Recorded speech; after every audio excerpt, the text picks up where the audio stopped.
ನಿಜವಾಗ್ಲೂ ಇವತ್ತು R C B ಸೋತಿದ್ದಕ್ಕೆ ನನಗಂತೂ ಒಂದು ಚೂರು ಬೇಜಾರಿಲ್ಲ. ಯಾಕಂತ ಹೇಳಿದ್ರೆ ಜಿ ಟಿ ಆ ಲೆವೆಲ್ಗೆ ಕ್ರಿಕೆಟ್ನ ಆಡಿದ್ರು. ಆರ್ ಸಿ ಬಿನ ಸೋಲಿಸಬೇಕು ಅಂತ ಹೇಳಿದ್ರೆ ಈ ಲೆವೆಲ್ಗೆ ಪರ್ಫಾರ್ಮೆನ್ಸ್ ಅಂತೂ ಬರಬೇಕಾಗಿತ್ತು. ಬಟ್ ಈ ನನ್ನ ಮಕ್ಕಳು ಅಂಪೈರ್ಗಳು ಕೊಟ್ಟಿದ್ದು ಡಿಸಿಷನ್ ನಿಜವಾಗ್ಲೂ ತಿಕಾ ಉರಿಸ್ತಾ ಇದೆ. ಯಾವ ಲೆವೆಲ್ಗೆ ಅಂತ ಹೇಳಿದ್ರೆ ವರ್ಸ್ಟ್ ಡಿಸಿಷನ್ ಇವತ್ತಿನ ಮ್ಯಾಚಲ್ಲಿ ರಜತ್ ಪಟೇಲ್ ಅವ್ರದ್ದು ಹೆಂಗೂರು ಕ್ಯಾಶ್ನ ಔಟ್ ಅಂತ ಕೊಡ್ತಾರೆ. ಜೇಸನ್ ಹುಲ್ಲರ್ ತಗೊಂಡಿದ್ದು ನೆಲಕ್ಕೆ ಹಾಕೊಂಡು ಬಾಲ್ನ ಉಜ್ಜುತ್ತಾ ಇದ್ದಾರೆ. ಓಕೆನಾ, 2023 ಮಿಚೆಲ್ ಸ್ಟಾರ್ಕ್ ಅವರು ಇದೇ ತರ ಆಶೇಷ್ ಅಲ್ಲಿ ಒಂದು ಕ್ಯಾಶ್ನ ತಗೊಂಡಿರ್ತಾರೆ. ಬಟ್ ಅವತ್ತು ನಾಟ್ ಔಟ್ ಅಂತ ಅಂಪೈರ್ ಕೊಟ್ಟಿರ್ತಾರೆ, ಇವತ್ತು ಔಟ್ ಅಂತ. ಇದು ಇರ್ಫಾನ್ ಪಠಾನ್ ಹೇಳ್ತಾ ಇದೆ, ದೊಡ್ಡ ಲೆಜೆಂಡ್ ಇದು ನಾಟ್ ಔಟ್ ಅಂತ. ಅಂಪೈರ್ಗಳು ಇಂಥ technology IPL one of the biggest premier league ಮಗ ಜಗತ್ತಲ್ಲಿ. ಅಂಡ್ ICC ಯಾವುದೇ T20 ಫಾರ್ಮೆಟ್ ನಡೆಸುತ್ತಲ್ಲ ಅದಕ್ಕಿಂತ ಲಕ್ಸುರಿ T20 ಫಾರ್ಮೆಟ್ ಇದು IPL ಅಂತ ಹೇಳಿದ್ರೆ ಜಗತ್ತಲ್ಲಿ ನಂಬರ್ 1 ಅಂತ ಹೇಳಿದ್ರೆ ಈ ತರ ಪೂಡಿಷನ್ ಅಂಪೈರ್ಗಳಿಂದ ನಾವಂತೂ ಎಕ್ಸ್ಪೆಕ್ಟೇಷನ್ ಇಟ್ಕೊಳ್ಳಲ್ಲ. ಇವತ್ತಿನ ಮ್ಯಾಚಲ್ಲೆಲ್ಲ ಬಿಡಿ, ಎಷ್ಟೊಂದು ಮ್ಯಾಚಲ್ಲಿ ಇದೇ ತರ ಪೂಡಿಷನ್ ಕೊಟ್ಟಿದ್ದಾರೆ ಅಂಪೈರ್ಗಳು. ಬಟ್ ನಿಜವಾಗ್ಲೂ ಇದನ್ನ ಒಪ್ಕೊಳ್ಳೋಕೆ ಚಾನ್ಸ್ ಇಲ್ಲ. ರಜತ್ ಪಟೇಲ್ ಏನಾದ್ರು ನಿಂತ್ಕೊಂಡು ಇವತ್ತಿನ ಮ್ಯಾಚ್ ಅಲ್ಲಿ RCBಗೆ 200 ರನ್ ಹೊಡಿತಾ ಇದ್ರು, 250 ಹೊಡಿತಾ ಇದ್ದಾರೆ, doesn't matter bro. But decision is matter ಅಂತಾನೆ ಹೇಳ್ತೀನಿ. ಬಟ್ ಪೂರ್ ಡಿಸಿಷನ್ ಕೊಟ್ಟಿರೋದು ಅಂಪೈರ್ಗಳು. ಇವತ್ತು GT ಅಂತೂ ಒನ್ ಆಫ್ ದಿ ಬೆಸ್ಟ್ ಕ್ರಿಕೆಟ್ನ ಆಡಿದ್ದಾರೆ. RCBನ ಸೋಲಿಸಬೇಕು ಅಂತ ಹೇಳಿದ್ರೆ ಈ ಲೆವೆಲ್ಗೆ ಕ್ರಿಕೆಟ್ನ ಆಡಲೇಬೇಕು. ಬಿಕಾಸ್ RCB ಆ ಲೆವೆಲ್ಗೆ ಪರ್ಫಾರ್ಮ್ ಮಾಡ್ತಾ ಇದ್ದು. ಇವತ್ತು GT ಅವರು ಟಾಸ್ನ ಗೆದ್ಬಿಟ್ಟು ಬೌಲಿಂಗ್ನ ಆಗ್ತಿರ್ತಾರೆ. ಬಿಕಾಸ್ ನಾನು ಅನ್ಕೊಂಡೆ ಯಾವಾಗ GT ಈ ಒಂದು ಪಿಚಲ್ಲಿ ಅವರು ಹೋಮ್ ಗ್ರೌಂಡ್ ಅಲ್ಲಿ ಬೌಲಿಂಗ್ನ ಬರ್ತಾರೆ ಅಂತ ಹೇಳಿದ್ರೆ ಯಾಕೋ RCB ಇವತ್ತು ಹೊಗೆ ಹಾಕೋತಾರೆ ಅಂತ ಅನ್ಸಾಯ್ತು. ಬಟ್ RCBಗೆ ಎಂತ ಸ್ಟಾರ್ಟ್ ಸಿಕ್ಕಿದ್ದು. ವಿರಾಟ್ ಕೊಹ್ಲಿ ರಬಾಡ ಅಗೇನೆಸ್ಟ್ 5 ಬೌಂಡ್ರಿನ ಹೊಡಿತಾರೆ ಒಂದೇ ಓವರಲ್ಲಿ. ಯಪ್ಪ, ನಾನಂತೂ ಅನ್ಕೊಂಡಿದ್ದೆ ನಿಜವಾಗ್ಲೂ RCB ಇವತ್ತು ಒಂದು 250 ಪಕ್ಕ ಹೊಡಿತಾರೆ ಅಂತ. ಆ ಲೆವೆಲ್ಗೆ ಸ್ಟಾರ್ಟ್ ಸಿಕ್ಕಿದ್ದು RCBಗೆ. ಬಟ್ ರಬಾಡ ನೆಕ್ಸ್ಟ್ ಓವರಲ್ಲಿ ವಿರಾಟ್ ಕೊಹ್ಲಿ ಅವ್ರನ್ನ ಎತ್ಬಿಡ್ತಾರೆ. ಅದಂತೂ ಒನ್ ಆಫ್ ದಿ ಬೆಸ್ಟ್ ಕ್ಯಾಶ್ನ ತಗೊಂಡಿದ್ದು ರಶೀದ್ ಖಾನ್ ಅವರು. ಅಂಡ್ ದೇವದತ್ ಪಡಿಕ್ಕಲ್ ಸಕ್ಕತ್ತಾಗಿ ಆಡ್ತಿರ್ತಾರೆ. ಬಟ್ ಅವ್ರಿಗೆ ಯಾರು ಕೂಡ ಒಂದು ಪಾರ್ಟ್ನರ್ಶಿಪ್ ಬರೋಕ್ಕೆ ಬಿಟ್ಕೊಡಲ್ಲ. ಬಿಕಾಸ್ ಎಲ್ಲರೂ ಕೂಡ ರಬಾಡ ಬೌಲಿಂಗ್ ಸಕ್ಕತ್ ಹಾಕಿದ್ರು ಅಂಡ್ ರಶೀದ್ ಖಾನ್ ಬೌಲಿಂಗ್ನ ಸಕ್ಕತ್ ಹಾಕಿದ್ರು. ಜೇಸನ್ ಹೋಲ್ಡರ್ ಬ್ರೋ ಏನ್ರಿ, ಎಲ್ಲಿ ನಿಂತ್ಕೊಂಡ್ರು ನಿಮ್ಮ ಕೈಗೆ ಕ್ಯಾಚ್ ಬರುತ್ತೆ. ಬಕೆಟ್ ಇದ್ದಂಗಿದೆ ಅವ್ರ ಕೈ.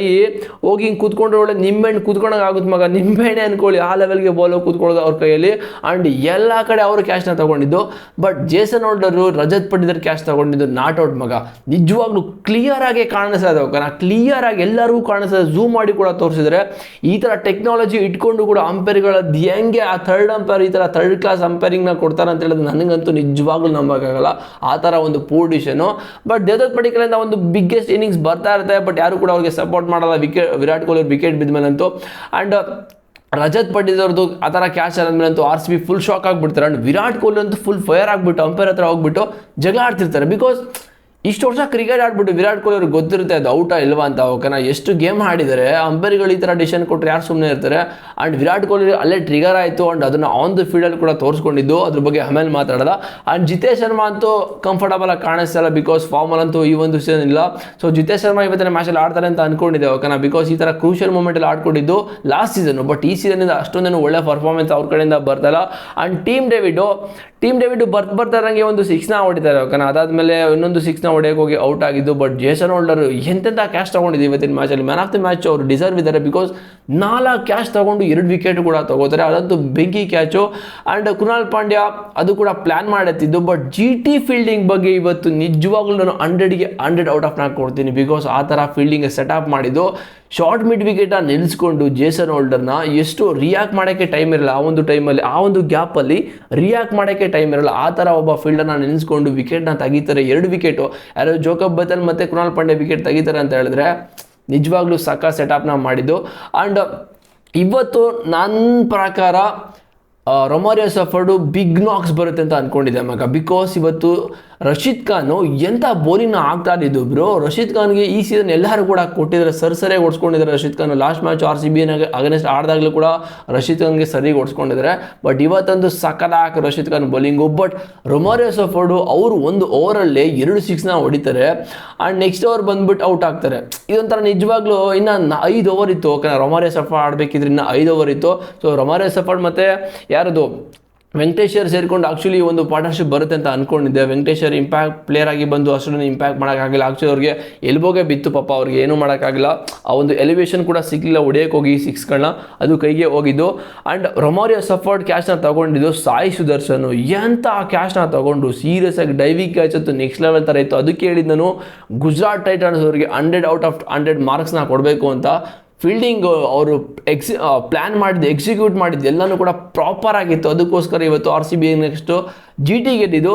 ಆ್ಯಂಡ್ ಯಾರು ಕೂಡ ಆ ಥರ. ಆ್ಯಂಡ್ ಭುವನೇಶ್ವರ್ ಕುಮಾರ್ ಬಗ್ಗೆ ಮಾತಾಡಲೇಬೇಕು. ಲಾಸ್ಟಲ್ಲಿ ಬಂದುಬಿಟ್ಟು 2 ಬೌಂಡ್ರಿ ಹೊಡಿತಾರೆ ಕ್ಲಾಸಿಯಾಗಿ. ಸೊ ವಿರಾಟ್ ಕೊಹ್ಲಿ ಅಂತೂ ಶಾಕ್ ಆಗಿಬಿಡ್ತಾರೆ, ಬಿಕಾಸ್ ಆ ಥರ ಒಂದು ಏಟ್ಗಳನ್ನ ಹೊಡೆದಿದ್ದು. RCB 155 ರನ್ನ ಸೆಟ್ ಮಾಡ್ತಾರೆ. ಬಟ್ ಗಿಲ್ ಅಂತೂ ಎಂಥ ಇನ್ನಿಂಗ್ಸ್ ಆಡಿದ್ದು. ಆ್ಯಂಡ್ ರಜತ್ ಪಟ್ಟಿದಾರ್ ಕೂಡ ಪೋಸ್ಟ್ ಮ್ಯಾಚ್ ಇದರಲ್ಲೂ ಕೂಡ ಹೇಳ್ಕೊಂಡ್ರು. ಸೊ ಗಿಲ್ಲು ಆ್ಯಕ್ಚುಲಿ ನಮ್ಮ ಇವತ್ತು ಅಂಡರ್ ಪ್ರೆಷರ್ನ ಇಟ್ಟಿದ್ರು ಅಂತ. ಯಾಕಂತ ಹೇಳಿದ್ರೆ ಆ ಲೆವೆಲ್ಗೆ ಬ್ಯಾಟಿಂಗ್ನ ಆಡಿದ್ದು. ಹೇಸಲ್ವುಡ್ ಅಗೇನ್ಸ್ಟ್ 1 ಓವರಲ್ಲಿ 24 ರನ್ನ ಹೊಡಿತಾರೆ, 2 ಸಿಕ್ಸು 3 ಬೌಂಡ್ರಿನ ಹೊಡಿತಾರೆ ಅಂತ ಹೇಳಿದ್ರೆ ಯಾವ ಥರ ಅಟ್ಯಾಕಿಂಗ್ ಫೀಲ್ಡ್ ಆಡೋಕ್ಕೆ ಬಂದಿದ್ರು, ಯಾವ ಥರ ಅಟ್ಯಾಕ್ ಮಾಡೋಕ್ಕೆ ಬಂದಿದ್ರು ಹೇಸಲ್ವುಡ್ನ. ಸೊ ಅವ್ರಿಗೆ ಗೊತ್ತಿತ್ತು ಹೇಸಲ್ವುಡ್ ಮತ್ತು ಭುವಿನ ಅಟ್ಯಾಕ್ ಮಾಡಿದ್ರೆ ಈ ಒಂದು ಬೌಲಿಂಗ್ ಲೈನಪ್ ಅಂತೂ ಫುಲ್ ಕೊಲಾಪ್ಸ್ ಆಗ್ತಾರೆ ಅಂತ. ಅದಕ್ಕೋಸ್ಕರ ಹೇಸಲ್ವುಡ್ನ ಅಟ್ಯಾಕ್ ಮಾಡೋದು. ಬಟ್ ಭುವಿ ಆ ಥರ ಬೌಲಿಂಗ್ನ ಮಾಡಲೇ ಇಲ್ಲ ಇವತ್ತಿನ ಮ್ಯಾಚಲ್ಲಿ, ಬಿಕಾಸ್ ಭುವಿ ಅಂತೂ ಬೆಸ್ಟ್ ಸ್ಪೆಲ್ನ ಹಾಕೊಂಡಿದ್ದು 3 ವಿಕೆಟ್ ಕೂಡ ಎತ್ತಾಕೊಂಡು. ಬಟ್ ಇಲ್ಲಿ ಏನು ಮಿಸ್ಟೇಕ್ ಆಗಿದೆ ಅಂತ ಹೇಳಿದ್ರೆ ಸ್ಟಾರ್ಟಿಂಗಲ್ಲಿ ಜೋಸ್ ಬಟ್ಲರ್ದು ವಿಕೆಟು ಆ ಒಂದು ಕ್ಯಾಚ್ ಡ್ರಾಪ್ ಆಯಿತು. ಓಕೆನಾ. ಜಿತೇಶ್ ಶರ್ಮಾ ಆ್ಯಕ್ಚುಲಿ ಒಂದು ಕ್ಯಾಚ್ ಈಸಿಯಾಗಿ ಬಂದಿತ್ತು, ಬಟ್ ಅದು ಹೆಂಗೆ ಬಿಟ್ಟರೋ ಗೊತ್ತಿಲ್ಲ. ಸೊ ಎಂಥ ಕ್ಯಾಚ್ ತೊಗೊಂಡಿದ್ದು ಸಾಯಿ ಸುದರ್ಶನಂದು. ಸೊ ಅಷ್ಟು ದೂರ ಇತ್ತು, ಅದನ್ನು ಡೈವ್ ಮಾಡಿ ತೊಗೊಂಡ್ರು. ಬಟ್ ಅದು ಕ್ಯಾಚ್ ಬಿಡಬಾರ್ದಾಗಿತ್ತು ಆ್ಯಕ್ಚುಲಿ. ಅದು ಜೋಸ್ ಬಟ್ಲರ್ ಅವ್ರದ್ದು ಆ ಒಂದು ಕ್ಯಾಚ್ನ ಬಿಟ್ಟಿಲ್ಲ ಅಂತ ಹೇಳಿದ್ರೆ ಆ್ಯಕ್ಚುಲಿ 39 ಹೊಡಿತಾರೆ. ಓಕೆನಾ, 39 ಹೊಡಿತಾರೆ. ಸೊ ಒಂದು ಕ್ಯಾಚನ್ನು ಇಟ್ಕೊಂಡಿದ್ರೆ ಕ್ರೂಷಿಯಲ್ ಆಗ್ತಾಯಿತ್ತು. ಬಿಕಾಸ್ ಈ ಒಂದು ಮ್ಯಾಚು ಕೂಡ ಅಷ್ಟೊಂದು ಈಸಿ ಇರಲಿಲ್ಲ. ಈಸಿಯಾಗಿ ಗೆದ್ದರು ಅಂತಲೂ ಹೇಳೋಕ್ಕಾಗಲ್ಲ. ಯಾಕಂತ ಹೇಳಿದ್ರೆ 6 ವಿಕೆಟ್ನ ಕಳ್ಕೊಂಡಿದ್ದು GT ಅವರು. ನಾನು ಹೇಳಿದಲ್ಲ ಆಲ್ರೆಡಿ ಪ್ರಿವ್ಯೂ ವಿಡಿಯೋದಲ್ಲಿ ಹೇಳಿದ್ದೆ ನಿಮಗೆ, ಟಾಪ್ 3 ಏನಾದರೂ ಇವ್ರಿಗೆ ಡಮಾರ್ ಅಂತ ಹೇಳಿದ್ರೆ ಗಿಲ್ಲು, ಸುದರ್ಶನ್ ಮತ್ತು ಇನ್ನೊಬ್ಬ ಪ್ಲೇಯರ್ ಯಾರಪ್ಪ ಅದು ಜೋಸ್ ಬಟ್ಲರು. ಇನ್ನು 3 ಜನ ಏನಾದ್ರು ಟಾಪ್ 3 ಔಟ್ ಆದರು ಅಂತ ಹೇಳಿದ್ರೆ ಇಲ್ಲಿ ಬಾಟಮಲ್ಲಿ ಯಾರು ಕೂಡ ಆ ಥರ ಒಂದು AK-40 ಗನ್ ತಗೊಂಡು ಶೂಟ್ ಮಾಡೋವಂಥ ಪ್ಲೇಯರ್ ಯಾರು ಕೂಡ ಆ ಒಂದು ಟೀಮಲ್ಲಿಲ್ಲ. ಆ ಥರ ಒಂದು ಸ್ಟ್ಯಾಂಡಿಂಗ್ ಕೂಡ ನಿಂತ್ಕೊಳ್ಳೋಲ್ಲ. ಬಟ್ ಈ ಒಂದು ಟೀಮ್ಗೆ ಲಾಸ್ಟ್ 3 ಮ್ಯಾಚಸ್ಸಿಂದ ಒಬ್ಬ ಪ್ಲೇಯರ್ ಪರ್ಫಾರ್ಮ್ ಮಾಡ್ತಾ ಇರೋದು ಫೀಲ್ಡಿಂಗು, ಬೌಲಿಂಗು, ಬ್ಯಾಟಿಂಗಲ್ಲಿ. ಅದೇ ಜೇಸನ್ ಹೋಲ್ಡರು. ಲಾಸ್ಟ್ 3 ಮ್ಯಾಚಸ್ಸಿಂದ GT ಅವ್ರು ಗೆಲ್ತಾ ಇದ್ದಾರೆ ಬಿಕಾಸ್ ಜೇಸನ್ ಹೋಲ್ಡರಿಂದ. ಓಕೆನಾ. ಬಿಕಾಸ್ ಜೇಸನ್ ಹೋಲ್ಡರು ಬೌಲಿಂಗಲ್ಲೂ ಸಕ್ಕತ್ ಆಗ್ತಾ ಇದ್ದಾರೆ, ಬ್ಯಾಟಿಂಗ್ ಕೂಡ ಸಖತ್ ಡೆತ್ ಓವರ್ಸಲ್ಲಿ ಹೋಗ್ಬಿಟ್ಟು ಹೊಡೆದ್ಬಿಟ್ಟು ಬರ್ತಾ ಇದ್ದಾರೆ, ಸಖತ್ ಫಿನಿಶ್ ಮಾಡ್ತಾ ಇದ್ದಾರೆ. ಆ್ಯಂಡ್ ಬೌಲಿಂಗಲ್ಲೂ ಕೂಡ ಕ್ರೂಷಿಯಲ್ ವಿಕೆಟ್ ಕೂಡ ತಗೊಳ್ತಾ ಇದ್ದಾರೆ. ಇವತ್ತು ಯಾವ ಥರ ವಿಕೆಟ್ 2 ವಿಕೆಟ್ ಅಂತ ಎತ್ತಾಕೊಂಡ್ರು ಆ ಥರನೇ. And one of the best side ಕಾಣಿಸ್ತಾ ಇರೋದು ಇವಾಗ GT ಅವರು, ಬಿಕಾಸ್ ಜೇಸನ್ ಹೋಲ್ಡರ್ ಆ್ಯಡ್ ಆದಮೇಲೆ. ಓಕೆನಾ. ಸೊ ಇವಾಗ GTಗೆ ಒಂದು ಕಾನ್ಫಿಡೆಂಟ್ ಬಂದಿರುತ್ತೆ ಈ ಒಂದು ಯಾವುದು ಪ್ಲೇ ಆಫ್ಗೆ ನಾವು ಕ್ವಾಲಿಫೈ ಆಗ್ಬೋದು ಅಂತ. ಸೊ ಈ ಒಂದು ಚೇಸ್ನ ಆರಾಮಾಗಿ GT ಅವರು ಚೇಸ್ ಮಾಡ್ತಾರೆ, ಯಾವುದಾದ್ರೂ ಪ್ರಾಬ್ಲಮ್ ಇರೋಲ್ಲ. Because 15 over 5 ಬಾಲ್ಗೆ ಮುಗಿಸ್ತಾರೆ. ಬಿಕಾಸ್ 155 ಈ ಒಂದು T20 ಫಾರ್ಮೆಟ್ ಅಂತ ತುಂಬ ಈಸಿ ಆಯಿತು. ಬಟ್ GT ಅವ್ರಿಗೆ ಬಾಯಿಗೆ ಬಂದಿತ್ತು. ರಾಹುಲ್ ತಿಯಾಟಿ ಲಾಸ್ಟಲ್ಲಿ ನಿಂತ್ಕೊಂಡು ಅವ್ರಿಗೆ ಗೊತ್ತು, ಓಕೆ ಇರೋದು ಒಂದೊಂದು ಆಡ್ಕೊಟ್ಬಿಟ್ಟು ಮ್ಯಾಚ್ನ ಗೆಲ್ಸದ ಅಂತ.